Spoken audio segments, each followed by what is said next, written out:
दिल से निकलेगी बात तो दूर तलक जाएगी। किसी को हंसाएगी, किसी को रुलाएगी। जिंदगी कुछ नहीं किस्सों की रवानी है। यकीन मानो दोस्तों, मेरी और आपकी कहानी है।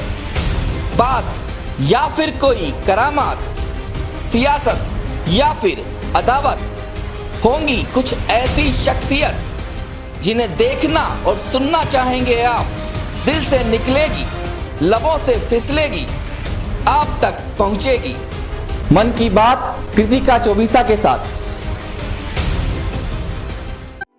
देश और दुनिया में शासन करने वालों को महाराजा कहकर पुकारा जाता है, लेकिन मेवाड़ ही एक ऐसा क्षेत्र है जहां पर शासन करने वालों को महाराणा कहकर पुकारा जाता है। महाराणा प्रताप केवल मेवाड़ के शासक ही नहीं बल्कि प्रातः स्मरणीय और पूजनीय भी थे।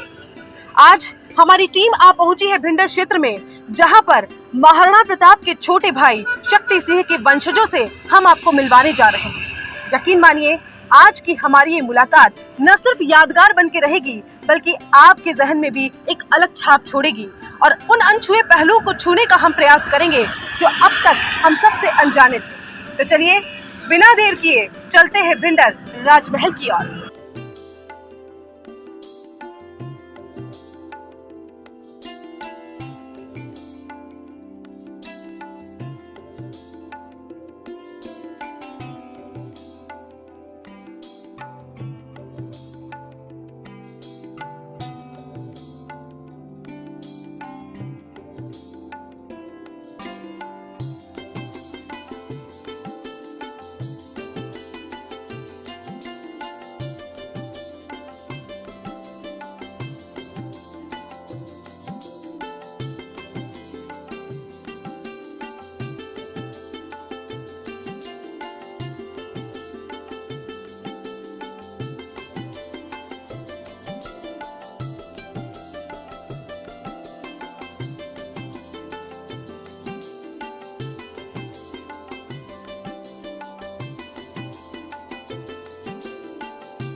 गुलामी कहोगे तो आजादी लिख दूंगा, मेरे खून में ही इनकलाब बहता है। जी हां, कभी अधीनता स्वीकार नहीं की, बागी बने लेकिन मेवाड़ के 5 सिंह तोमर कहलाए। रणधीर अर्थात रण में धीरज को धरने वाला, एक ऐसी शख्सियत जिसने अपने जीवन काल के तमाम चुनावी रण में अपने नाम के अर्थ को सार्थक करते हुए सारे ही युद्ध, सारी ही लड़ाइयां जीती। वही रणधीर कहलाता है जिसने अपने मजबूत इरादे, दृढ़ संकल्प, दूरदृष्टि और एक अनुशासित जनता सेना बनाकर चुनावी रण को जीता हो। जी हां, वही कहलाया रणधीर। हमारे साथ आज मन की बात में शिरकत कर रहे हैं भिंडर महाराज रणधीर सिंह जी। आइए आपको मुखातिब कराते हैं हम महाराज साहब से। नमस्कार सर, बहुत बहुत स्वागत है आपका। सर, आज पॉलिटिकल बातें हमेशा से हम सुनते आए हैं, आपकी जानते आए हैं, लेकिन आज हम मन की बात में आपसे कुछ ऐसे पहलू जानना चाहते हैं जिसे हमारे दर्शक और कई खासों आम लोग जो हैं वो आपकी जुबानी सुनना चाहते हैं। आज बात करेंगे, बेशक चुनावी मुद्दे होंगे, राजनीति भी होगी, लेकिन आज जो बात होगी वो शुरुआत आपके बचपन से होगी सर। कहाँ से बीता आपका बचपन, कैसे गुजरा बचपन, क्योंकि जिंदगी का एक ऐसा लम्हा है जिसके लिए हम ये कह सकते हैं कि दौलत, शोहरत सब कुछ ले लीजिए लेकिन बचपन लौटा दीजिए। तो कुछ ऐसे अनछुए पहलू जो हमारे दर्शकों को आप बता सकें। देखिए, मेरा जन्म जब हुआ उस समय सत्ताएं गई ही थी। मतलब मेरा जन्म तो 56 में हुआ, लेकिन 47 में देश आज़ाद हुआ, उसके बाद 52 में हमारी जागीरें गई जी। मेरे फादर उस समय थे और उस समय मेरा जन्म हुआ। और जो ठाट बाट उस समय थे वो राजसी ठाट बाट ही थे जी। मुझे याद है जब मैं तो छोटा था, लेकिन मेरा बीच वाला ब्रदर जब हुआ तो सब उमराव लोग, हमारे जागीरदार सब इकट्ठे हुए थे और नामकरण का यहाँ पे वो रखा था प्रोग्राम, उसमें सभी लोग आए थे जी। और कई जगह से लोग मिलने भी आए थे। थोड़ा थोड़ा सा मुझे याद है, लेकिन उस समय, लेकिन उसके बाद अब धीरे धीरे स्वतंत्र भारत में हम लोग रहने के आदती हो गए और मैं तो वैसे स्वतंत्रता के बाद ही पैदा हुआ, इसलिए मुझ में वो नई बात है जी। लेकिन हाँ, उसके बाद भी लोगों में जो सम्मान है और लोगों में जो हमारे प्रति, परिवार के प्रति जो आस्था है, मेरे ख्याल से हमारे पूर्वजों का ही कुछ ऐसा है कि जिसके कारण हम लोगों ने तो ऐसा कुछ किया नहीं जिसके कारण लोग हमसे जुड़े रहे, लेकिन निश्चित रूप से पूर्वजों ने कुछ न कुछ देश के लिए कुर्बानी किया होगी, कुर्बानियाँ की होगी, देश के लिए काम आए होंगे, आम आदमी के लिए खड़े रहे होंगे, तो लोगों में हमारे प्रति आस्था है और वो अभी भी बनी हुई है जी। और उसके बाद मेरे पिता का स्वर्गवास हो गया जब मैं 11 साल का ही था। मेरे बीच वाला ब्रदर 5 साल का था और छोटा वाला तो 1 सवा महीने बाद हुआ। तो ये कह सकते हो आप कि मैं काफ़ी बचपन में ही एक तरह से अडल्ट हो गया। परिवार की जिम्मेदारी मेरे मदर थी, हालांकि वो ज़्यादा पढ़े लिखे नहीं थे, लेकिन उन्होंने इस परिवार को पूरा संभाल के रखा और उनके कारण मैं मानता हूँ कि हम लोग सस्टेन हुए और हम तीनों भाइयों में भी जो आपस में जो प्रेम है, आप देखो कई परिवारों में आज झगड़े हैं, दूर दूर हो गए, हम परिवार तीनों साथ रहते हैं और हमारे में आपस में कभी कोई ऐसा नहीं होता है और सब एक साथ रहते हैं। कई बार तो लोग मजाक उड़ाते हैं कि आपके बच्चे कौन से हैं और कि आपके भाई के बच्चे कौन से हैं, हमको पता ही नहीं चलता, क्योंकि मेरे 2 बच्चे हैं, मेरी 1 लड़की 1 लड़का है, मेरे बीच वाले ब्रदर के 3 लड़कियां हैं, छोटे वाले के 1 लड़का है, लेकिन हम सब घुल मिलकर साथ ही रहते हैं। तो परिवार में ये हुआ। दूसरा ये कि मेरे मदर का जो इफेक्ट मुझ पे ज़्यादा आया, हम सभी पे जी, क्योंकि फादर रहे नहीं थे, तो मेरे मदर के साथ जो उनके पीयर से जो डावड़ियाँ आती थी हमारे पहले लेडीज़, वो थी, पूरा स्टाफ करीब करीब वहाँ, तो हम लोग आपस में अब भी मेवाड़ी में बात नहीं करते, मारवाड़ी में बात करते हैं। नागौर की थी मेरी मदर, नागौर के पास, कुचामन के पास में गांव था उनका, मीठड़ी जी, तो हम आपस में जो बात करते हैं, आपने मुजीब को भी सुना होगा, वो भी मारवाड़ी में बोलता है, तो वो मारवाड़ी जो है वो हम घर में, मेरे ब्रदर बैठा होगा, मेरे परिवार के कोई बैठे होंगे, हम मारवाड़ी में बात करते, यहाँ का कोई आता है उससे हम मेवाड़ी में बात करते हैं जी। तो अच्छा, ये इन्फ्लुएंस बहुत ज्यादा हमारे में आया मदर का और उनके कारण हमने जो सीखा वो उनकी सीखी है जो कुछ है। तो शिक्षा आपकी कैसे रही है? सच कोई स्ट्रगल तो ज्यादा नहीं रहा होगा? पहले तो मैं यहीं पे पढ़ा, एक यहाँ पर मेरे फादर के गार्डियन रहे थे जगन्नाथ सिंह जी हमारे साहब थे यहाँ के चौहान जी, वो जब मेरे फादर पढ़ते उस समय उनके गार्डियन थे, तो वो उनको मेरे को पढ़ने के लिए बुलाया, तो उन्होंने मुझे पढ़ाया यहाँ पर। पहले ये समझ लीजिए आप 2nd 3rd तक तो उन्हीं से पढ़ा मैं, प्राइवेट। अच्छा। फिर मेरे फादर ने कहा कि नहीं, तुमको स्कूलों में भी जाना चाहिए, तो मुझे यहाँ पे एक स्कूल है रावलीपुर, वहाँ पे भेजा, फिर मठ स्कूल में भेजा, पर ज़्यादा साल नहीं रहा मैं, साल भर में दोनों जगह रहा होगा। उसके बाद में मुझे सेंट पॉल्स में हॉस्टल में डाल दिया, फिर हॉस्टल में रहा मैं, करीब काफ़ी साल तक रहा मैं, 5-7 साल तक हॉस्टल में रहा। उसके बाद मैं 4th में था तब मेरे फादर की डेथ हो गई। उसके बाद मेरे मदर ने एक मकान किराया लिया था उदयपुर में, तो हम वहाँ रहते थे। उसके बाद फिर वापस मेरे को और बीच वाले भाई को, दोनों को हॉस्टल में डाला जी। फिर स्कूलिंग वहीं हुई मेरी पूरी, और स्कूलिंग के बाद में एग्रीकल्चर कॉलेज जो है, राजस्थान एग्रीकल्चर कॉलेज RC है, वहाँ मैंने BSc की, MSc वहाँ से की, और फिर मेरा वहीं से आपका राजनीतिक करियर भी शुरू हो गया? जी नहीं, वहाँ से तो नहीं हुआ, उसके पहले रेस्टोरेंट थी मेरी एक। अच्छा। उदयपुर में सैलियों की बाड़ी के सामने है मेरा हाउस था, भिंडर हाउस जो था, पहले वहाँ था, और आज जहाँ जयमार्ट एम्पोरियम है वहाँ पे जी, वो मेरी रेस्टोरेंट हुआ करती थी। ओके। तो उदयपुर का सबसे पहला फास्ट फूड रेस्टोरेंट मैंने खोला था, और जो पिज़्ज़ा आज उदयपुर में मिल रहा है वो पिज़्ज़ा भी हम ही लोग लाए। मेरी वाइफ ने सबसे पहले हमारे कुक को सिखाया। अच्छा। क्योंकि ये कहीं सीख के आई थी कुकरी क्लासेस में जा करके, और फिर वो पिज़्ज़ा आज जो सुखाड़ा सर्कल पे एक वो राजू करके जो पिज़्ज़ा बनाता है, वो हमारा यही कुक था वो पहले। अच्छा। तो पिज़्ज़ा जो हमने इंट्रोड्यूस किया, जयपुर में उन दिनों एक ईट्स करके रेस्टोरेंट खुली थी, उसमें पहली बार पिज़्ज़ा आया था, और फास्ट फूड सर्विस उस समय चालू हुई थी, तो हमने फास्ट फूड भी खोला था और रेस्टोरेंट भी था। तो नीचे तो फास्ट फूड चलता था, ऊपर रेस्टोरेंट थी। तो चला काफ़ी साल, लेकिन फिर राजनीति में आने के बाद धीरे धीरे वो ठप हो गया मामला, क्योंकि मैं समय नहीं दे पाता था उसको। और सबसे पहले महाराणा साहब का चुनाव था चित्तौड़ का जी। तो मुझे महाराणा साहब ने कहा कि भाई हमारे कुछ गांव, भिंडर के 3 तहसील थी उस समय ठिकाने के टाइम पे, एक पाणुंद, एक भिंडर और एक भादसोड़ा। तो भादसोड़ा तहसील में करीब 60-61 गांव थे हमारे जी। तो महाराणा साहब ने कहा भाई चित्तौड़ में पड़ता है, तुम्हारे ये तहसील है, तो ये गांव है, तो तुम थोड़ा इन गांवों को संभाल लेना।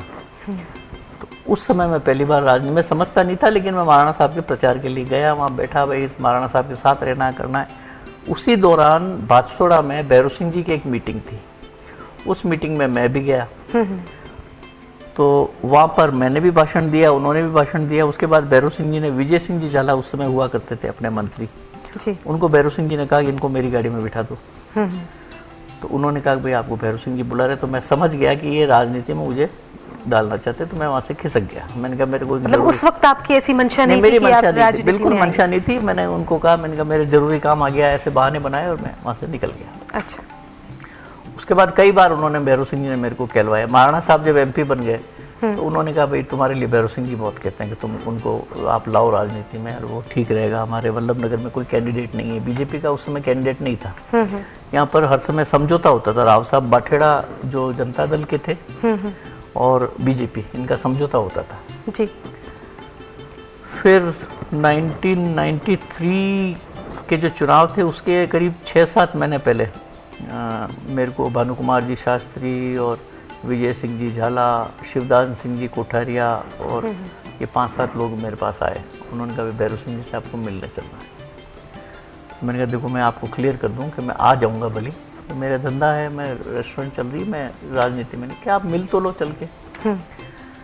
मैं गया वहाँ पे, तो भैरव सिंह जी ने कहा कि टिकट तो था नहीं देसियों। तो मैंने कहा हुक्म टिकट तो मैं कौन लूँ, क्योंकि मैं तो चुनाव लड़ना नहीं चाहूँ। तो बोले कागज फाड़ फेंक दीजिए टिकट को, पर टिकट तो था नहीं देश जी। तो मैं अजीब आफत हो गई। तो फिर उन्होंने कहा कि रणधीर सिंह हो कि रणछोड़ सिंह हो। मैंने नाम तो रणधीर सिंह है, पाछो क्यों भाग रहे हो, यूँ क्यों। बिल्कुल। तो फिर वहाँ से आ गया, मैं विचार ही कर रहा था। फिर जसवंत सिंह जी मेरे वाइफ के मदर के कजिन लगते हैं, तो ये मामोसा लगते हैं इनके। जसवंत सिंह जी ने भी फ़ोन किया कि भाई भैरव सिंह जी किसी के लिए इतना पीछे नहीं पड़ते हैं, लेकिन अब ये इतना पीछे पड़ रहे हैं तो क्या हर्ज है, आप जवाई साहब को खड़े कर दो। फिर गए हम, फिर पार्टी ज्वाइन करी। ओम जी माथुर उस समय हमारे प्रदेश महामंत्री हुआ करते थे बीजेपी के जी। तो उन्होंने पार्टी ज्वाइन करी। फिर कटारिया साहब को बुलाया कि आपके क्षेत्र का एक आदमी हम ले रहे हैं। तो कटारिया साहब ने दस्तखत करने से मना कर दिया उस पर। बोले मेरे पहले ही काफ़ी कैंडिडेट वहाँ पे हैं और इनको ला के आप मेरे हेडेक कर रहे हो। और मेरे तो ओम जी ने कहा नहीं, आप खाली देखना है, मैं दस्तखत तो मैं ही कर रहा हूँ, आप बैठो साथ में। उसके बाद मैं फिर 93 का चुनाव लड़ा। पर भैरव सिंह जी ने मुझे एक बात पहले कह दी थी कि हो सकता है 1-2 चुनाव तुम हारो। उन्होंने मुझे पहले कह दिया, लेकिन लगे रहना, क्योंकि तुम में मैंने वो भावना देखी है कि तुम लोगों की सेवा कर सकते हो, इसलिए इस काम को अगर आज हाथ में लिया है तो तुम इसको चलाते रहना। तो उन्होंने जो ये बात कही थी उसके बाद उनकी जो ये दी गई शिक्षा है वो आज तक जी। तो 93 में भी मैं हारा, 98 में भी हारा, लेकिन फिर कार्यकर्ता हमारे ऐसे हैं जिनके कारण मैं इस राजनीति को छोड़ नहीं सकता, क्योंकि उनका जो प्रेम मेरे प्रति है जी, और जो उनकी भावनाएं हैं वो ऐसी है कि मतलब भाई से बढ़कर। तो वो चाहते हैं कि मैं खड़ा रहूं तो खड़ा रहूंगा। सर, बचपन की बात हमने की, आपसे ये जानना चाहूंगी कि हम सभी बचपन को जीते हैं। बचपन में कुछ कहानियां हम अपनी दादी और नानी से सुनते हैं जी। कई बार वो कहानियां राजघरानों से संबंधित होती हैं। एक आम आदमी के लिए वो कहानी बड़ी रोचक होती है। आपने किस तरह की कहानियां अपनी दादी, नानी, माँ से सुनी, क्योंकि आप तो उसी परिवार से हैं? जी। कहानियाँ तो हमने बहुत सुनी। मेरे दादी साहब थे, वो हर समय वीरांगनाओं की कहानियाँ सुनाया करते थे।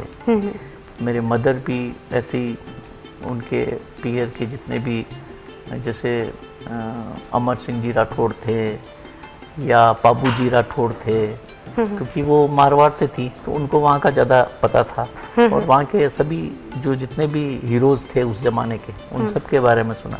और हमारे बाइयाँ भी थी, वो भी हमको कहानियाँ सुनाती थी। अच्छा। तो वो सब सुनते थे, सुन के बड़े हुए उसी तरह से, और इसी तरह से अब चलता रहा, जिंदगी चल रही। क्या क्या हॉबीज हैं सर आपकी, क्या पसंद करते हैं आप? एक तो रीडिंग की शौक है मुझे। अच्छा। पढ़ता बहुत हूँ मैं। और एक मेरे गज़ल्स की शौक है। जगजीत सिंह की गज़लें बहुत पसंद है मुझे। गुनगुनाते भी हैं सर आप? मैं गाता भी हूँ। जी बिल्कुल जी।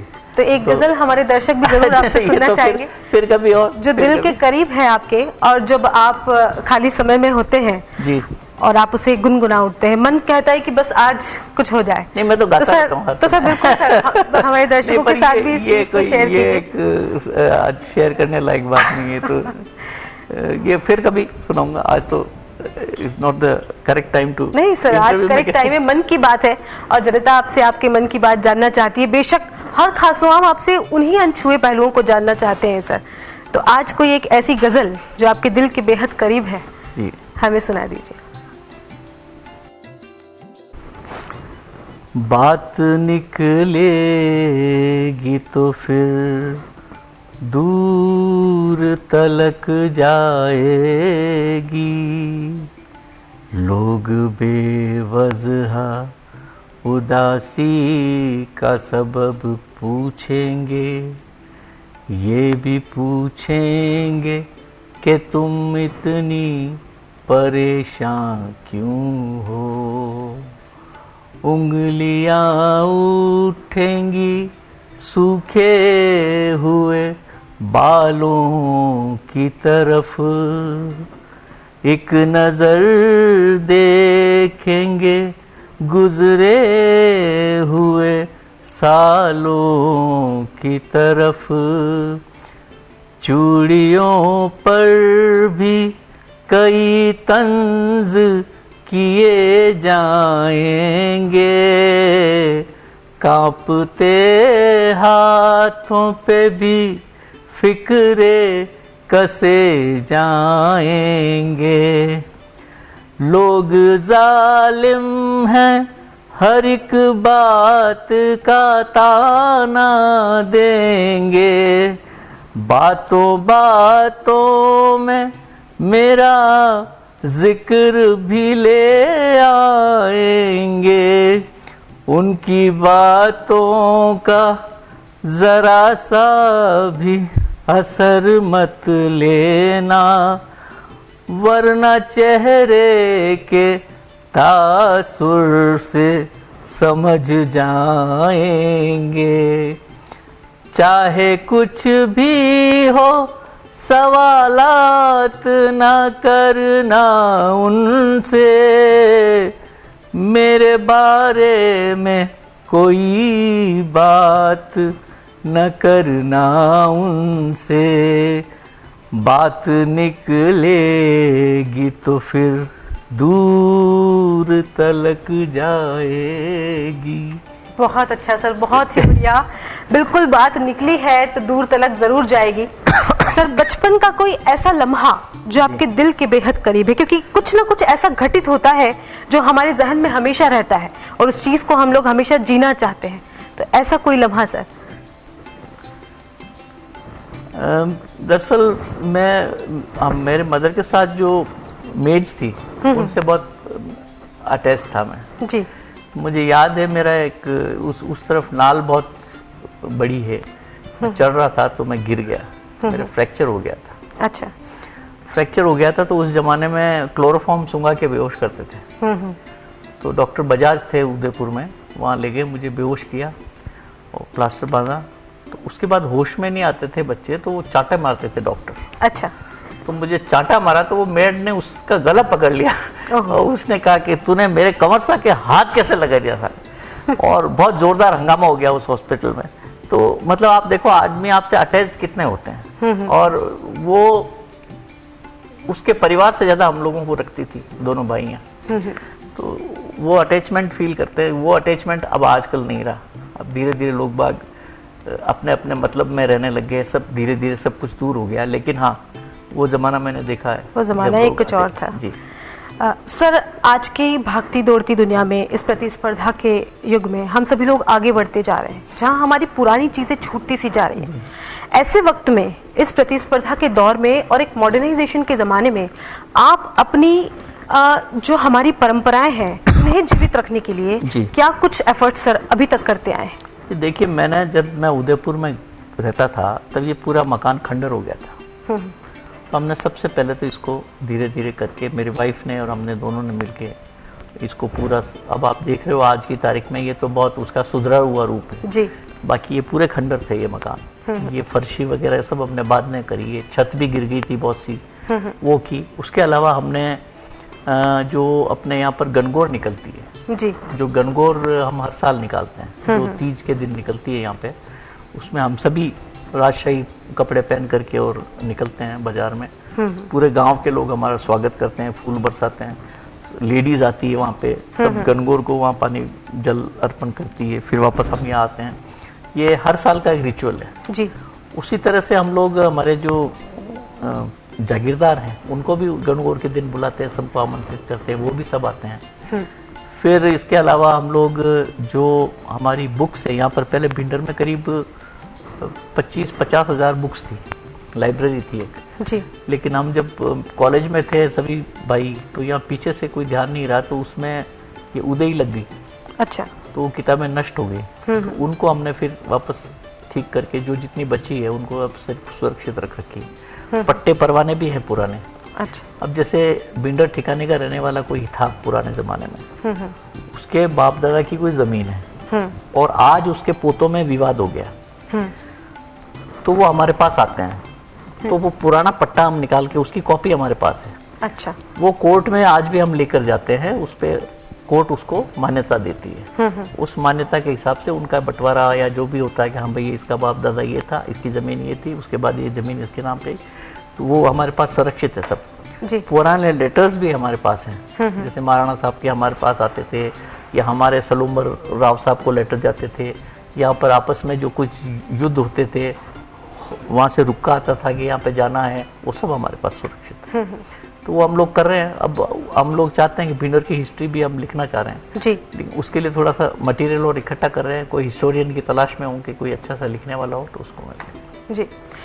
सर, विवाह की बात करें तो कितनी उम्र में विवाह हो गया था आपका, और महारानी सा से पहली मुलाकात का जिक्र वो भी हमसे करिए सर।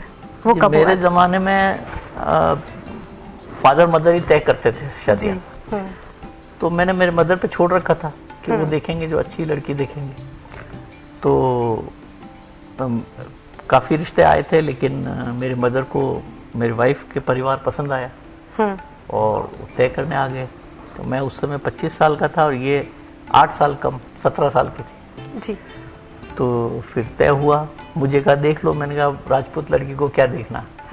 तो गए नहीं, मेरे भाइयों ने आके बताया ऐसे है वो है, वो सब जो बहन है, भाई बहन जो मेरे कजिन्स थी, उन्होंने मजाक की मुझसे आके ऐसी है वो, पर मैंने नहीं देखा। शादी के बाद ही पहली बार मैंने इनको देखा जी। और उसके बाद से फिर अब रेपो हो जाती है इतने साल से, तो अब हम साथ काम कर रहे हैं। और जिस तरह से देखिए पॉलिटिक्स में जाने के लिए फैमिली की तरफ से, बिल्कुल सर, मैं उसी पे आना चाह रही थी अभी, क्योंकि आप एक वक्त के बाद काफी बिजी हो गए, आपने परिवार को टाइम शायद नहीं दे पा रहे होंगे, तो उस वक्त में महारानी सा का साथ, एक फैमिली का सपोर्ट कैसा? दोनों बच्चों को मैं टाइम नहीं दे पाया जी, एक्चुअल सही बात है, लेकिन मेरी वाइफ ने उनका ध्यान रखा।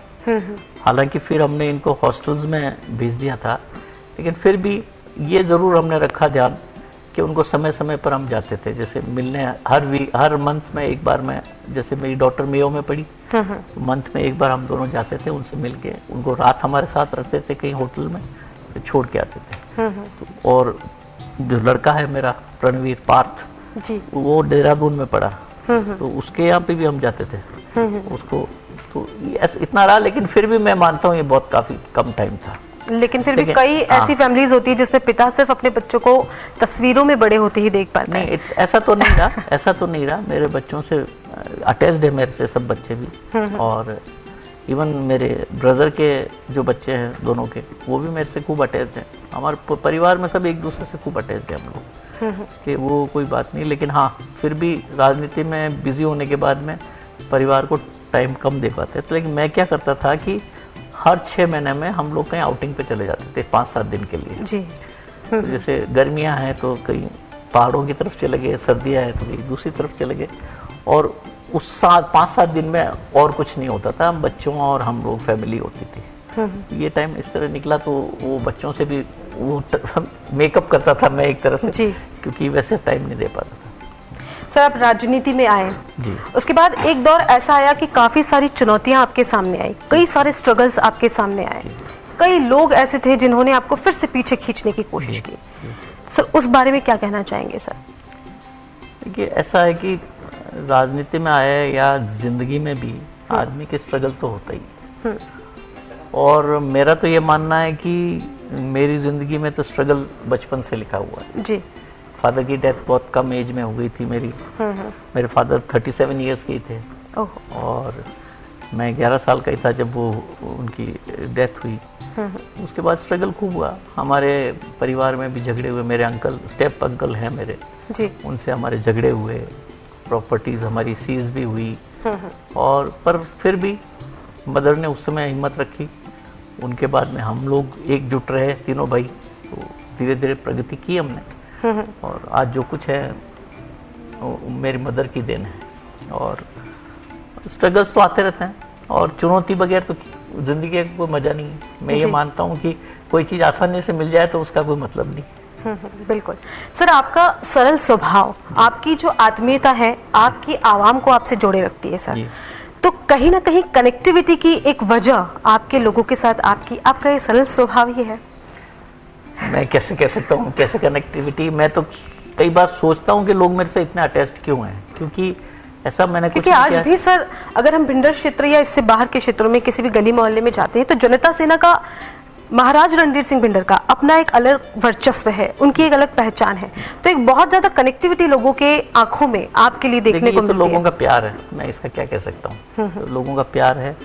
और मैंने तो कभी भी ये महसूस नहीं किया कि मैं कहीं गया हूँ और मुझे लोग साथ नहीं जुड़े हों। हर समय उनका साथ मिलता है, और ये प्यार है, मैं तो यही कहूँगा लोगों का, इससे मैं ये जुड़े हुए हैं मेरे से। सर एक सवाल, गुलाब की खुशबू हर किसी को अपनी ओर आकर्षित करती है जी। गुलाब के होने से हम अपने आप को एक अलग महकता हुआ सा महसूस करते हैं सर। आपके जीवन में भी 2-2 गुलाब आए सर जी। तो क्या वजह रही कि गुलाब आपको अपनी ओर आकर्षित नहीं कर पाया? देखिए गुलाब सिंह जी शक्तावत की जहाँ तक बात है तो वो परिवार हमारे से काफ़ी जुड़ा हुआ रहा जी। क्योंकि उनके 4 फादर्स हमारे यहाँ सर्विस करते थे, और फिर गजेंद्र सिंह के जो मदर थे, क्योंकि उस ज़माने में ज़्यादा पढ़े लिखे लोग यहाँ भिंडर में नहीं थे, मेरे मदर उनको भी एक फ्रेंड की तरह ही ट्रीट करती थी, और वो आते थे जी। उससे ये बच्चे भी सब गजेंद्र देवेंद्र ये हमारे साथ पले बड़े हैं। जैसे मेरा जो छोटा ब्रदर है उसके साथ देवेंद्र पढ़ा है सेंट पॉल्स में, गजेंद्र और उससे छोटा था, ये बहनें 4-5, तो ये परिवार की तरह ही था जी। लेकिन धीरे धीरे कुछ ऐसा हुआ कि जिसके कारण गुलाब सिंह जी से उनसे खुद से हमारी दूरियां हुई जी। और उनकी वाइफ ने हालांकि लास्ट तक हमको खूब सम्मान दिया, जब भी मैं जाता था वो सम्मान देती थी, और उनका पूरा प्रेम मेरे साथ रहा। और इवन मेरी वाइफ भी जैसे कई बार जाती थी उनके यहाँ तो पूरा सम्मान देती थी, ये बैठती नहीं थी, तब तक बैठती नहीं थी वो भी, जबकि वो एल्डर थी। लेकिन अब वो हमारे परिवारों में जो कल्चर है कि भाई महाराज साहब की वाइफ आ गई, रानी साहब आ गए, तो वो पूरा सम्मान देती थी। लेकिन गुलाब सिंह जी से हमारा धीरे धीरे कुछ उनके व्यवहार के कारण दूर हुए। मैं राव साहब बाठेड़ा के साथ चला गया था फिर जी। और फिर एक दिवराला सती का प्रकरण आया था बीच में, उसमें मैं दिवराला वाला जो सती वाला जो प्रकरण था उसमें हमारे समाज ने एक मीटिंग रखी थी जयपुर में जी। मैं उसमें चला गया, उससे शक्तावत साहब बहुत नाराज़ हुए। अच्छा। और मुझे कहा आपको कहाँ जाने की ज़रूरत थी, आपको क्या लेना देना था? तो मैंने कहा यार ये मेरा पर्सनल मामला है, ना तो मैं कोई राजनीति में हूँ, ना आपके अंडर में कहीं कुछ हूँ। बिल्कुल। तो मेरे को उनसे थोड़ा सा दूरी हुई उस समय से। फिर मेरे मदर भी उनसे 2-4 कारणों से नाराज़ थी, तो उसके कारण हम लोग उनसे दूर। दूसरे गुलाब जी का जो आप जिक्र कर रहे हो वो भारतीय जनता पार्टी में बड़े नेता हैं और वो क्यों नाराज हुए मुझे आज तक पता नहीं चला। लेकिन मैं कई बार बैठकर सोचता हूँ और मेरे वाइफ भी, हम दोनों मिलकर सोचते हैं कि कहाँ ऐसा रहा जिससे कि वो हमसे नाराज हैं। तो मुझे 2-3 इंस्टेंसेस ऐसे लगते हैं जिससे कि शायद उनकी नाराजगी मेरे प्रति रही होगी जी। एक तो जब 2003 में वसुंधरा जी मुख्यमंत्री थे, राजनाथ सिंह जी पार्टी के अध्यक्ष थे जी। मैं किसान मोर्चे का राष्ट्रीय उपाध्यक्ष था। तो दिल्ली में एक मीटिंग में गए थे हम, तो हमारे जो किसान मोर्चे के अध्यक्ष थे विनोद पांडे जी थे उस समय, जो राजनाथ सिंह जी के काफ़ी करीबी थे जी। उन्होंने कहा हम एक सम्मेलन करना चाहते हैं किसानों का, तो आप कहाँ करें, राजस्थान में करिए कहीं पे भी। अतर सिंह जी बडाना हमारे प्रदेश अध्यक्ष थे जी। तो उन्होंने कहा यार आपके वहाँ रख लो ना, मेवाड़ में कहीं, हम कहाँ करेंगे दूसरी जगह। तो मैंने कहा हम रख लेते। तो मैं वहाँ से आया, यहाँ कार्यकर्ताओं से मिला, हमने ईडाना माता में वो सम्मेलन करने का तय किया जी। अब सम्मेलन तय हो गया, उसके बाद में मैं वसुंधरा जी से मिला। नहीं, राजनाथ सिंह जी ने हाँ बद्दी में आ जाऊँगा। मैं वसुंधरा जी से मिला कि भाई राजनाथ सिंह जी भी आ रहे हैं, आप भी पधारना। उन्होंने कहा राष्ट्रीय अध्यक्ष आ रहे हैं तो मैं भी आऊँगी। फिर मैं जब तैयारी हो गई, मैं गुलाब जी के पास गया कि साहब ऐसा है कि वो प्रोग्राम हमने रखा है। तो उन्होंने कहा अरे तुमने मेरे को पूछा ही नहीं और प्रोग्राम रख लिया, मुझे तो जानकारी में नहीं है प्रोग्राम जी। तो मैंने कहा सब जानकारी दे रहा हूँ, 7 दिन पहले आपको पधारना है जी। फिर उस दिन मुझे लगा कि ये नाराज हुए कि मेरे बगैर परमिशन के इस आदमी ने राष्ट्रीय अध्यक्ष को ला रहा है और मुख्यमंत्री ला रहा है, तो शायद वो नाराजगी की वजह रही होगी। क्योंकि उसके बाद में वो सम्मेलन बहुत अच्छा हुआ था जी। 50-60 हज़ार लोग आए थे ईडाना माता में और वसुंधरा जी राजनाथ जी दोनों खुश होके गए थे। तो एक वजह तो मैं सोचता हूँ कि शायद ये रही होगी। दूसरा वजह मुझे ऐसा लगता है कि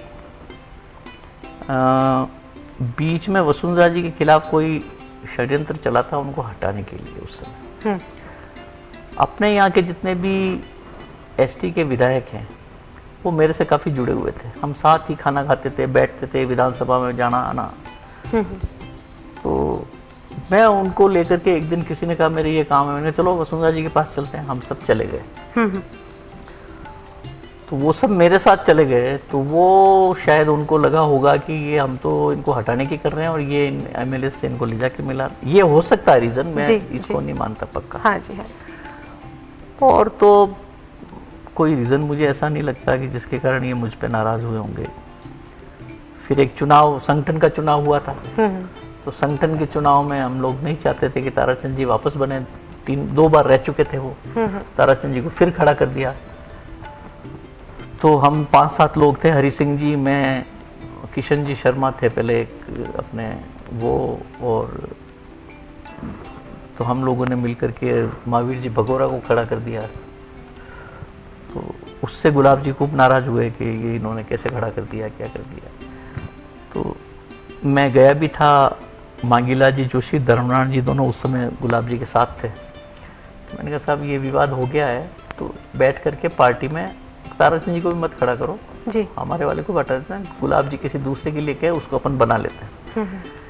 तो उन्होंने कहा पार्टी है, चुनाव है, लड़ना, चुनाव देखेंगे आपको चुनाव के बाद। तो मैंने कहा चुनाव के बाद देखेंगे क्या, पार्टी तो सबकी है, किसी के बाप की थोड़ी है, ये कहा जी। वो यूँ सुना है मैंने कि वहाँ जाके उनको किसी ने ये कह दिया कि उन्होंने कहा गुलाब जी के बाप की थोड़ी है पार्टी। अब और इसके अलावा मुझे कोई ऐसा रीज़न नहीं लगता है कि जिसके कारण वो मेरे से नाराज़ हो। मैं उनके साथ 2 बार बैठ चुका हूँ चुनाव 13 से पहले जी। 13 से पहले 2 बार बैठ चुका हूँ। एक बार उन्होंने कहा मेरे आपसे कोई टेंशन नहीं है। एक बार राव साहब शाहपुरा जो हैं एमएलए थे मेरे साथ, राजेंद्र सिंह जी और अतर सिंह जी बडाना, इनके मित्र हैं, जो हमारे किसान मोर्चा के अध्यक्ष भी थे और एमएलए थे उस समय जी। तो हम तीनों गए थे। राव साहब ने कहा तुम नहीं बोलोगे, मैं ही बात करूंगा। मैं चुप रहा। गुलाब जी से उन्होंने पूछा क्या मामला है, तो गुलाब जी ने कहा कि मेरा इनसे कोई मामला नहीं है। मैंने कहा मेरे भी इनसे कोई मामला किसी तरह का कोई मनभेद कभी नहीं रहा। पर वो फिर मतलब देखिए वहाँ पे वो कुछ कहते हैं और यहाँ आकर उनका रिएक्शन अलग होता है। जैसे जिस समय हम मिले राव साहब के साथ, उस समय उन्होंने कहा भाई आगे से मैं आपके इंटरफेरेंस नहीं करूंगा। उन्होंने कहा आप इंटरफेरेंस मेरे करते हो। मैंने कहा सर मैं तो मेरे तहसील से कहीं बाहर जाने की सोचता ही नहीं हूँ। बड़े नेता हो तो आप बनो, मेवाड़ के नेता आप बनो, मेरे को कोई लेना देना नहीं, मैं मेरे तहसील में रहता हूँ। वैसे भी मैं जाता नहीं हूँ कहीं, ज़्यादा प्रोग्राम बाहर की तरफ नहीं करता हूँ जी। उस समय तो और भी नहीं करता था मैं। तो जब इन्होंने चालू किया मेरे यहाँ पे, तो मैं भी थोड़ा बहुत जाने लगा दूसरी जगह। तो उन्होंने कहा ये इंटरफेरेंस करते हैं। मैंने कहा आप इंटरफेरेंस बंद करो, मैं मेरे इंटरफेरेंस बंद कर दूंगा। तो उन्होंने कहा ठीक है अब मैं नहीं करूँगा, आप भी मत करना। उसके ठीक बाद आपने सुना होगा कानौड़ वाला मिर्ची कांड जी। उसके ठीक बाद यहाँ आए, उसके दूसरे तीसरे दिन ही ये प्रोग्राम हो गया। उसके बाद हमारे बिगड़ गया बिल्कुल जी, क्योंकि कई कदम तो आप लोग दोनों साथ चले थे, एकदम से दोनों का अलग हो जाना लोगों के लिए भी काफी ये कह सकते हैं कि जनता को भी काफी धक्का लगा था। ये देखो आप, ऐसा है कि किसी आदमी से कोई लड़ने की वजह नहीं हो और फिर भी आपको इग्नोर करता हो, तो फिर सर वो कहीं ना कहीं उसके साथ चलते रहो, कहीं ना कहीं एक इनसिक्योरिटी की भावना वजह रह सकती है। अब ये मैं कुछ कह नहीं सकता। इनसिक्योरिटी मेरे से क्या हो सकती है उनकी जी। ना मैं उनके लेवल का हूँ, ना मैं इतना सीनियर हूँ, ना मैं मेवाड़ का नेता बनना चाहता हूँ, ना मेरी आकांक्षा ये है कि मैं उनसे ऊपर चढ़ के कहीं मंत्री बन जाऊँ। ये भी मेरी आकांक्षा नहीं है। मैं तो अपने क्षेत्र में काम करूँ, जनता के काम करा सकूँ, इससे ज़्यादा मेरी कोई इच्छा नहीं है। सर वर्तमान में अगर बीजेपी पार्टी को देखें हम, तो एक वो व्यक्ति विशेष की बनकर रह गई है। आज हर व्यक्ति को वो इम्पोर्टेंस नहीं दी जाती है। सर उस पर क्या कहेंगे आप? देखिए बीजेपी जो पहले वाली पार्टी थी वो नहीं रही जी। मैं खुद बीजेपी में रह चुका हूँ और मैं एक्चुअली, मेरे एक दादाजी फादर के अंकल संघ के प्रचारक रहे थे, जिला प्रचारक जी। तो वो मेरे काफ़ी करीबी थे। तो उनके कारण मैं संघ के प्रति अट्रैक्ट हुआ और फिर पार्टी की तरफ अट्रैक्ट हुआ, क्योंकि जिस समय मुझे भैरव सिंह जी बुला रहे थे उस समय कांग्रेस की तरफ से मेरे को काफ़ी ऑफर थे, पर मैं चुनाव में, राजनीति में जाना नहीं चाहता था। लेकिन फिर उनके कारण मैं बीजेपी से जुड़ा, क्योंकि मुझे लगा कि ये पार्टी अच्छी पार्टी है जी। मैं जिस समय बीजेपी में था उस समय नेताओं की वक्त होती थी। दूसरा, अगर पत्रकारों को कोई बात पता चलती है तो प्रवक्ता ही बताता उस समय जी। आज हर कोई नेता अपने आप को बड़ा नेता बताने की खातिर बराबर बयानबाजी करता है, वो करता है ये। और अब तो मतलब अब ऐसा हो गया है बीजेपी में कि किसको नेता कहे नहीं। मैं तो अब बहुतों को पहचानता नहीं हूँ, ऐसे लोग आ गए जिनको पैसा आ जाता है और वो राजनीति में आ जाते हैं और हमारे नेता उनको लिफ्ट दे के आगे कर देते हैं। मुझे याद है करीब 10 साल पहले हमारे यहाँ पे रिजर्वेशन हुआ था प्रधान का, एससी का। उदयपुर के एक नेता आ गए यहाँ पे और बोले कि अब मैं आ गया हूँ, तो अब मैं बनूंगा, आप फरमाओ, हुक्म करो, क्या करना है, कहाँ खर्चा करना है, क्या करना है। मैंने कहा आप कौन हो? कि मैं तो बाठेड़ा का रहने वाला हूँ। मैंने कहा बाठेड़ा का रहने वाले हो लेकिन उदयपुर रहते हो जी। मेरे कार्यकर्ता यहाँ पे है, उनमें से आप नहीं हो, तो मेरे कार्यकर्ता को बनाऊंगा ना, मैं बाहर वालों को क्यों बनाऊंगा? यार पछताओगे आप? मैंने कहा नहीं पछताता मैं, मेरे कार्यकर्ता यहाँ है, मेरे साथ जो दौड़ रहे भाग रहे हैं उनको मैं बनाऊंगा जी। तो क्या है कि आजकल हर आदमी पैसा आने के बाद चाहता है कि राजनीति, क्योंकि उनको इजी पॉपुलैरिटी मिलती है इससे, इजी मनी मिलता है, जल्दी न्यू रिच बन जाते हैं वो। ये तो ये राजनीति में काफी हो गया। लेकिन जनता काफी समझदार है सर, है समझदार, लेकिन फिर भी जनता भी कई बार लोगों की बातों में आ जाती है। जैसे मेरा ये मानना है कि पूरन देवी भी तो जीत के आती है ना, जनता ही जिताती है ना उसको। बिल्कुल। तो उसके बारे में नहीं जानते सब, लेकिन आती है, जनता ही जिताती, क्योंकि लोगों को कई बार दिग्भ्रमित कर दिया जाता है जी कि भाई ये ऐसे नहीं ऐसे है। जब समझा पाते हैं तब तक बहुत देर हो चुकी होती है। मैं जब अब की बार चुनाव हारा, मैं जहाँ गया उन्होंने कहा महाराज साहब अब की बार तो हम सोच रहे थे आप ही जीतोगे। भाई मैं कैसे जीतता, तुम लोगों ने वोट ही नहीं दिए तो कैसे जीतूंगा जी। तो बोले नहीं हमको ये लगा कि ये नया आदमी है, यानी ये हमारा जात का है, फलाना है, ढीकरा है। लेकिन आदमी की पहचान कब होती है? जब आप दो जनों के बीच में कंपैरिजन करोगे। मैं 2003 में हारा, फिर 8 में हारा। 2003 में जो काम किए थे उसके कारण 2013 में जब इंडिपेंडेंट खड़ा हुआ तो लोगों ने देखा कि 2003 से 8 तक जो काम किया, 2008 से 13 के बीच में जो एमएलए था जी, उन दोनों के बीच में कंपैरिजन किया तो मैं निर्दलीय भी जीता जी, है ना। लेकिन अब क्या है कि बीजेपी में टिकट इसलिए दिया जाता है कि रणधीर सिंह को कैसे हराएं। उनको बीजेपी नहीं जितानी है जी, उनको रणधीर सिंह को हराना है। तो ऐसी दुश्मनाहट तो मेरे किसी से साथ नहीं है। मेरे अगर कोई दुश्मन से दुश्मन हो तो ठीक है यार, एक बार हो गया, 2 बार हो गया, 3 बार हो गया, 4 बार हो गया। आप किसी आदमी को 1 बार फांसी पे चढ़ाओ, 2 बार फांसी पे चढ़ाओ, 3 बार भाई कुछ तो कानून है। मेरा 2008 में मैं बीजेपी के टिकट पे खड़ा हुआ था। इन्हीं गुलाब चंद कटारिया ने कांग्रेस को खुल करके वोट दिलाया जी, मेरे पास प्रूफ है इसका। इन्होंने जगह जगह लोगों को कहा है। ठीक है, मैंने कहा, उस पर कोई कार्रवाई नहीं हुई, क्योंकि ये मतलब अब आप सोचो कितने बड़े नेता आएंगे। 2013 में 2008 में आपने हरा दिया मेरे को। जो भी आपको लगता है मैंने गलतियां की होगी, आपने उसका बदला ले लिया जी। 2013 में फिर टिकट कटाया। ठीक है, 2018 में भी नहीं आया। अभी भी मेरे से दुश्मनी है। अभी संघ का मैं एक बात बताता हूँ आपको। मैं जिस संघ के कारण बीजेपी ज्वाइन की, उसी संघ को मेरे पीछे इन्होंने लगा दिया। हमारे यहाँ पर एक ग्राम सेवक थे, ललित जी आमेटा। वो मेरे परिवार से भी जुड़े हुए थे, भिंडर के ही थे। तो वो जिला कार्यवाह उस समय बने हुए थे संघ के जी। तो वो दरियावद में उनकी पोस्टिंग थी। तो जब बीजेपी का राज आया 2003 का, तो मैंने उनको लाने के लिए यहाँ ट्राई किया, यहाँ पे आ गया। संघ वालों ने भी ट्राई किया होगा। तो उसके जो पोस्टिंग हुई उसमें लिखा हुआ आया कि दरियावद पंचायत समिति से वाणिया तलाई भिंडर में इसका किया जाए जी। तो वो ललित जी मेरे से मिलने आए। साहब ऐसे होता है आज तक तो कि पंचायत समिति दरियावद से पंचायत समिति भिंडर में किया जाए, फिर उसके बाद वीडियो पोस्टिंग देता कहीं पे, पर मेरे तो वाणिया तलाई लिख के आया। पर वाणिया तलाई मैं नहीं जाना चाहता, मेरे को आप कुंडई में करवा दो। जी। मैंने कहा ठीक है, तुम वाणिया तलाई ज्वाइन कर लो। वीडियो को कहा ये कुंडई जाना चाहते, कुंडई कर लो। तो वहाँ जिला प्रचारक जो थे यहाँ पर, उन्होंने मेरे को फोन किया कि इसको मैं लेके आया हूँ, इसको आप नहीं हटाओगे। तो मैंने कहा साहब वो खुद चाह रहा, नहीं कोई नहीं, मैंने कह दिया आपको ठीक है। मैंने कहा क्यों मेरे उलझना, मेरे ग्राम सेवक कहाँ रहता है, उससे क्या लेना देना। जी। 2 महीने बाद वो ललित जी वापस मेरे पास आए कि साहब वो भाई साहब तो समझते नहीं है, आप मेरे को कुंडई लगा दो। तो मैंने वीडियो को कह दिया कि भाई इसको वहाँ लगा दो। अब उन जिला प्रचारक जी का फोन आता है मेरे, एग्जैक्ट वर्ड्स बता रहा हूँ मैं आपको जी। क्यों रे एमएलए तो समझता नहीं है, मैंने तेरे को कहा था कि इसको हटाना नहीं है, तेरे को वापस चुनाव लड़ना है कि नहीं लड़ना, वापस टिकट लेना है कि नहीं लेना, और क्या समझता है तू। तो मैं वैसे रजपूताई बताता नहीं हूँ, लेकिन उस दिन मेरे को बहुत ज्यादा गुस्सा आया। और मैंने कहा तू है कौन, इस तरह से बात करेगा। तो बोला मैं तो संघ वाला हूँ, तुम जानते नहीं हो बीजेपी वालों के बाप है हम संघ वाले। तो मैंने कहा ऐसा है, राजनीति मेरे लिए कुछ जरूरी नहीं है, मैं आत्मसम्मान मेरे लिए बड़ा है। आगे से तूने ऐसे बात की तो मैं तेरे आगे जूते वहीं मारूंगा।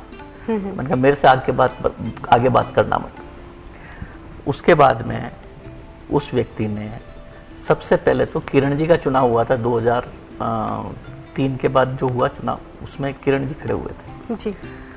वैसे का वैसे मेहनत की हमने। उसने ऊपर फीडबैक ये दिया कि रणधीर सिंह ने किरण जी के लिए काम नहीं किया।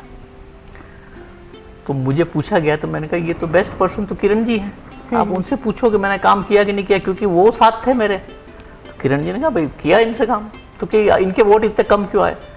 तो मेरे 32,000 से अगर मैं जीता हूँ और किरण जी 14,000 से जीते, तो इसका मेरे दोष नहीं है, तो अब मैन टू मैन डिफर करता है आदमी जी। तो किरण जी ने कहा नहीं नहीं ये फालतू की बातें ये नहीं करो। उसके बाद में उन्होंने ये कहा कि ये एमएलए दारू पी के रोज हंगामे करता है रात को। मेरे ये तीसरी पीढ़ी है। मेरे ग्रैंडफादर ने शराब नहीं पी, मेरे फादर ने शराब नहीं पी, मैं नहीं पीता हूँ, हम तीनों भाई नहीं पीते, मेरे बच्चे नहीं पीते। जी। तो वो चली नहीं इनकी बात। तो उन्होंने कहा ये एमएलए तो महिलाओं के साथ बदतमीजी करता है। अच्छा। और महिलाओं के कभी किसी के साथ नाम जोड़ा मेरा, उस समय जो महिलाएं थी हमारे यहाँ पर उन सबके साथ मेरा नाम जोड़ा।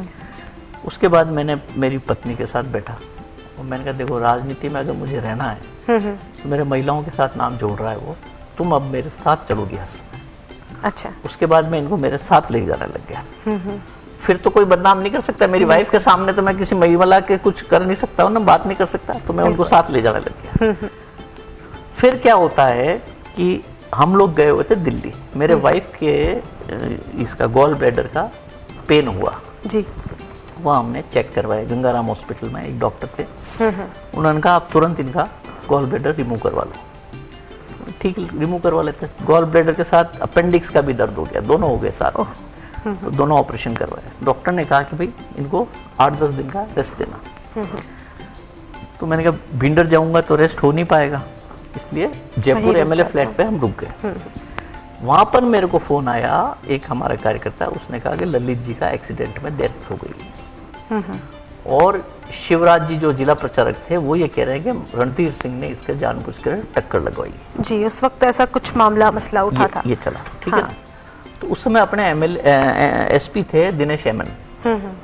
तो मैंने जयपुर से एक फैक्स किया उनको उस समय जी कि साहब ऐसे ऐसे पता चला है मुझे कि इनका एक्सीडेंट हो गया है, लेकिन कुछ लोगों का ये मानना है कि एक्सीडेंट किया हुआ नहीं है बल्कि करवाया गया और उनको जानबूझकर मारा गया, इसकी विस्तृत आप जांच करवाओ। इससे ज्यादा मैं क्या कर सकता हूँ। बिल्कुल। दिनेश एमन का दूसरे दिन फोन आया कि थानेदार से जांच करवा रहा था मैंने डीवाईएसपी को जांच दे दी। राजेश भारद्वाज उस समय हमारे यहाँ डीवाईएसपी थे जी। राजेश भारद्वाज ने जांच की।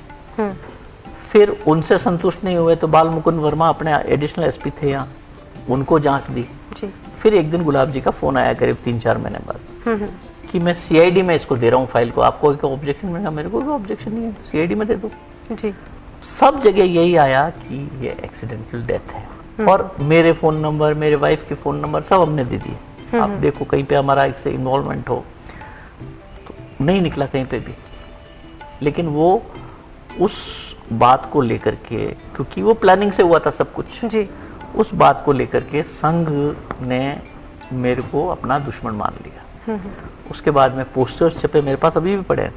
ललिता मेटा का पोस्टर है, उसमें नीचे लिखा हत्यारा रणधीर सिंह, हत्या की उस चुनाव में 2008 में करीब 1,500-2,000 आरएसएस के वर्कर्स दूसरी जगह से आकर के मेरे एक बूथ पे लगे और 2008 का चुनाव में हारा।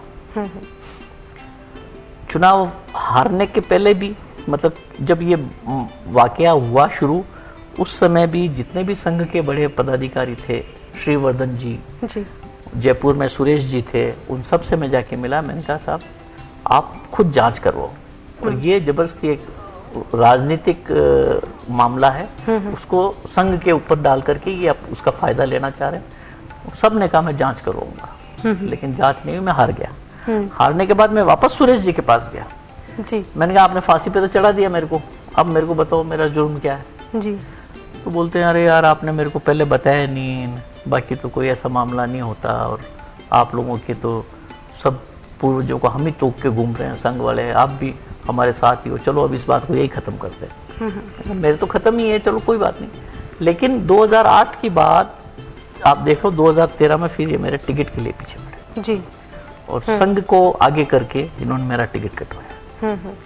मैं राजनाथ सिंह जी के पास गया, मैंने कहा कोई कारण तो बताओ।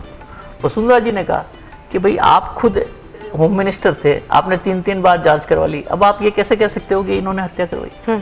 लेकिन वो मेरे सामने क्या कहते हैं, अरे महाराज साहब झूठी बात है, आप तो मैं जांच करवा ली थी, आप कटे ही नहीं हो। पर संघ के सामने कहते हैं कि ये परसेप्शन ये कि इन्होंने करवाया जी। भाई मेरा मोटिव क्या हो सकता है? मेरा मोटिव एक सचिव के प्रति, ग्राम सेवक, मेरे क्या चैलेंज हो सकता है उससे कि मैं उसको मरवा दूंगा? कोई भी नहीं। तो ये इस तरह से इन्होंने किया, तो फिर उसके बाद संघ से दूरी हो गई। अभी जब भी मेरा नाम आता है चुनाव में ही आता है, और चुनाव में ही ललिता मेटा आते हैं वापस, और वो प्रकरण वापस आते हैं, और चुनाव में ही गुलाब जी कहते हैं संघ बहुत नाराज है और टिकट इनको नहीं देना है। न संघ ने कभी ये कहा कि हमारे इनसे कुछ लेना। मेरे से मिलते हैं संघ के लोग, तब कहते हैं देखो हमारे तो 2008 में मामला खत्म हो गया। तो मैंने कहा फिर आप कम से कम गुलाब जी को ये तो कहो कि आपका नाम नहीं ले, हमारी राजनीतिक लड़ाई तो हम लड़ते रहेंगे, पर आपका नाम क्यों लेते हैं? जी, हमने सुना है कि आपके ऊपर भी कई हमले और ऐसी चीजें हुई है, कई असामाजिक तत्वों द्वारा किया गया ऐसा काम। वो तो एक हिस्ट्री सीटर है, उससे वो तो जमीनों में हम वो उससे पार्टी का कुछ लेना, राजनीतिक, वो राजनीतिक कारण, वो तो हमारे कोई जमीन है उस पर हम पूजा करने गए थे, मेरे नाम पे जमीन है, खरीदी थी मैंने किसी से, हिस्ट्री सीटर को चढ़ा करके उसको, हालांकि वो प्रशय तो वो लोग दे रहे हैं उसको जी, उसको दोनों पार्टियां प्रशय देती, क्योंकि दोनों का दुश्मन हूं मैं जी, इसलिए दोनों उसको, मतलब वो हिस्ट्री सीटर है लेकिन वो बचता है हर बार। लेकिन ठीक है जो है। तो वर्तमान में जो हम सभी जानते हैं कि उपचुनाव होने जा रहे हैं, उसको लेकर इस बार के चुनावी मुद्दों में आपके क्या शामिल है, क्योंकि बहुत अल्प समय के लिए जो भी विधायक आएगा वो रहेगा, तो क्या विकास कार्य रह गए हैं जिसे आप इस बार के चुनाव में बुलाना चाहेंगे? देखिए, मैं बड़े टेक्निक से काम करता हूँ। मैंने 2003 से 8 के बीच में भी काम ऐसे अल्टप्पे में नहीं किए जी। मैं एक प्लान बनाता हूँ कि मेरे पास इतनी रोड्स बनानी है मुझे, और उसके लिए इतना फंड्स चाहिए, तो इस साल में ये करूँगा, इस साल में ये करूँगा, इस साल में ये करूँगा। उसी तरह से मैं चला 2003 से 8। 2013 से 18 के बीच में भी ऐसे ही चला। हमारे तहसील की सबसे बड़ी समस्या पीने के पानी की है जी। रोडें वगैरह ठीक है, नहीं है बहुत से गाँव में, ये बात सही है, लेकिन पीने के पानी की समस्या बहुत ज़्यादा है। हर बार गर्मियों में 1000-1200 से ज़्यादा टैंकर्स अपन को लगाने पड़ते हैं हमारे क्षेत्र में जी। तो उसके लिए मैंने 3-4 जगह सर्वे करवाया, लेकिन फाइनली कसोटिया बांध के लिए हम लोगों ने मसूंदरा जी से किया था निवेदन उस समय। तो उन्होंने, क्योंकि लास्ट ईयर था, तो उन्होंने कहा अभी मेरे पास इतना बजट नहीं है, लेकिन मैं डीपीआर बनवा देती हूँ। तो डीपीआर के लिए उन्होंने पैसे दे दिए, तो डीपीआर बन के तैयार हो गई। अगर मैं वापस जीतता जी, तो वो निश्चित रूप से वो सैंक्शन होता। उससे हमारे क्षेत्र के, आप समझ लो, उस तरफ से लेकर के अमरपुरा तक की पंचायतें जो है 162 गांव, सभी गांवों में पाइपलाइन से पानी आकर के वहां पर टंकी बन करके वहां पर पानी पहुंच जाएगा। फिर उसके बाद उस गांव के ऊपर है कि वो घर घर नल पहुंचाते हैं या क्या करते हैं। ये पूरी स्कीम थी जी। करीब 200 करोड़ की। अभी सरकार ने कहा है कि हम उसको सैंक्शन करेंगे, पर मुझे नहीं लगता कि वो खाली चुनाव के लिए है वादे। 200 करोड़ रुपए ये अशोक गहलोत सरकार का इसे निकाल नहीं सकती जी। लेकिन इन्होंने कहा है चलो जो भी कर रहे हैं। एसडीओ की भी घोषणा की है यहाँ पे जी। मैं तो विकास के खिलाफ नहीं हूँ, चाहे कोई भी पार्टी करे। अशोक जी ने किया, उनको धन्यवाद देता हूँ कि उन्होंने, पर चालू कर दें जी। मेरा ये कहना है कि जो जो घोषणाएं इन्होंने कही है कर दे, क्योंकि वाना मेनार बांध का इन्होंने घोषणा की थी। खुद हेलीकॉप्टर से आए थे, शक्तावत साहब उस समय एमएलए थे, मिनिस्टर थे, होम मिनिस्टर थे जी। वहाँ पे शिलान्यास अभी भी वो भाटा लगा हुआ है वहाँ पे, उसके बाद एक पैसा नहीं आया। इसी तरह से और योजनाएं भी वो घोषणा करके गए, वो वापस आती नहीं है कभी। तो इसलिए तो हमारा तो मुद्दा ये है कि गाँव लोगों को सुविधा मिले। जैसे पीने का पानी सबसे बड़ा एक है, मैंने चारों तरफ, ये एक कसोटिया है, एक हमारे सातोड़ी एनीकट है मीठा नीम के पास में, वहां से जो उसके आसपास के गांव है उनके लिए स्कीम बनाई थी। इसी तरह से मैंने यहाँ पे अपने रानी डुंगला एक एनीकट है, वहां से रानी डुंगला के आसपास के जो गांव है 7-8 पंचायतें, उनको पानी की स्कीम बनाई थी। ताकि क्या होता है कि आपको सरफेस लेवल पे पानी मिल जाता है, वो पानी आप आराम से, क्योंकि आप नीचे डग करोगे तो वो तो पानी सूखता है आगे पीछे, हैंडपंप सूख जाते हैं, ट्यूबवेल सूख जाती है, लेकिन सरफेस पे जो पानी आता है, और ये सभी जो हमने सर्वे करवाई थी उन सब में पानी सस्टेन रहने वाला था, काफी पानी की मात्रा थी, जिससे कि अपन को पानी की समस्या सदैव के लिए निपट जाती। इसी तरह से बिजली के लिए भी मैंने खूब जीएसएस खुलवाए, और बाकी रह गए वो अभी सरकार घोषणा कर रही है उनको, पर वो स्कीम मेरी है जी। इसी तरह से वल्लभ नगर पंचायत समिति, आपको पता होगा उस समय पंचायत राज मंत्री माननीय कटारिया साहब थे जी। सब जगह खुल गई, लेकिन वल्लभ नगर नहीं खुला क्योंकि मेरा प्रस्ताव था उस पर जी। अब खुल गई। वो प्रस्ताव मेरा ही था जिसको उन्होंने आगे बढ़वाया, क्योंकि हाई पावर्ड कमेटी जो थी वहाँ पे जयपुर में, अपने एक आईएएस ऑफिसर थे, वो वहाँ पे हाई पावर्ड कमेटी में थे, उनसे मिल करके मैंने कोराबड़ तहसील की फाइल और अपने यहाँ इसकी पंचायत समिति वल्लभ नगर की फाइल कंप्लीट करके रख रखी थी कि अगला राज आए उसमें हो जाए। चलो बीजेपी का नहीं आया तो उनका आ गया, तो उन्होंने कर दी दोनों चीजें। तो खुशी है मुझे, तो ये कर दिया इन्होंने। सर, एक सफल राजनीति और ये कहूँ कि स्वच्छ और स्वस्थ राजनीति महाराज रणधीर सिंह जी की भिंडर जी की नज़रों में क्या मानी जाएगी सर? क्या सोचते हैं आप? देखिए, अगर कोई आदमी मुसीबत में फंसा हुआ है, कोई महिला के साथ कुछ ऐसा हो रहा है कि उसको मेरी ज़रूरत है, किसी बच्चे को कुछ ज़रूरत है, उस समय मैं काम नहीं आऊँ तो मेरी राजनीति किसी काम की नहीं। बाकी सड़कें, पानी, ये सब तो होता रहेगा, मैं नहीं होऊंगा, मेरा भाई दूसरा आएगा, लेकिन किसी व्यक्ति के लिए समय पर पहुंचकर उसकी मदद करना, मैं इसको मानता हूँ कि ये राजनीति होनी चाहिए। सर, एक अंतिम सवाल मेरा, आप अपनी आवाम को, अपने युवाओं को क्या संदेश देना चाहेंगे सर? उन्हें क्या कहना चाहेंगे? मैं तो यही कहना चाहता हूँ कि सब भाईचारे से एक साथ रहें। महाराणा प्रताप का भी ये कहना था कि सब समाज को साथ लेके चलो, और मैं भी उसी तरह से सभी समाज, मेरे जितने कार्यकर्ता हैं, कोई एक समाज के नहीं है, सभी समाज के लोग मेरे साथ हैं। हम सब साथ मिल करके जो भी समस्या होती है उसका निदान करने की कोशिश करते हैं। और मेरे कार्यकर्ताओं को भी मैं यही संदेश देना चाहता हूँ कि जहाँ भी जिसकी भी कोई भी ज़रूरत हो, उसकी मुसीबत के समय पर आप खड़े रहोगे तो निश्चित रूप से हमारा जो ये काम है उसको मैं सफल मानूंगा। सर, आखिरी में महाराज जनता सेना सुप्रीमो रणधीर सिंह भिंडर के मन की बात एक बार जो आपके मन में है और जो आप कहना चाहते हैं सर, आज कह दीजिए अपनी आवाम से। और तो मन की क्या बात है, कोई महाराज नहीं हूँ मैं, महाराज के दिन गए हैं, और मैं भी एक आम आदमी हूँ और कार्यकर्ताओं के साथ मैं भी उसी तरह से रहता हूँ जैसे दूसरे लोग रहते हैं। मन की बात तो ये है कि मेरे क्षेत्र का विकास हो और हमें सरकार की तरफ नहीं देखना पड़े और हमारे लोग ही इतने सक्षम हो जाएं कि धीरे धीरे हमारा पूरा क्षेत्र अच्छा हो जाए। और मैं प्रयास भी कर रहा हूँ, हम लोग फंड भी बनाने की कोशिश कर रहे हैं कि कहीं कहीं पे इस तरह के जहाँ पर बहुत अत्यंत आवश्यक इमरजेंसी सेवाएं चाहिए वहाँ पर हम लोग उसको उपलब्ध करा सकें। जी बिल्कुल, सवाल बहुत है, जानना भी बहुत कुछ चाहते हैं, लेकिन वक्त का तकाजा हमें इजाजत नहीं देता। फिलहाल आज आपने जाना जनता सेना सुप्रीमो रणधीर सिंह जी भिंडर के मन की बात, कई उनके जीवन के ऐसे अनछुए से पहलू जो अब तक हम लोगों के सामने नहीं आए थे, और साथ ही आपने ये भी जाना कि इनकी हॉबीज जो है, कितना अच्छा गाना, कितना सुरीला गाना जो है वो हमारे जनता सेना सुप्रीमो साहब ने आपके सामने प्रस्तुत किया। फिलहाल दीजिए इजाजत कृतिका चौबीसा और पूरी न्यूज टीम को नमस्कार। दिल से निकलेगी बात तो दूर तलक जाएगी, किसी को हंसाएगी, किसी को रुलाएगी। जिंदगी कुछ नहीं किस्सों की रवानी है, यकीन मानो दोस्तों मेरी और आपकी कहानी है। बात या फिर कोई करामात, सियासत या फिर अदावत, होंगी कुछ ऐसी शख्सियत जिन्हें देखना और सुनना चाहेंगे आप। दिल से निकलेगी, लबों से फिसलेगी, आप तक पहुंचेगी। मन की बात कृतिका चौबीसा के साथ।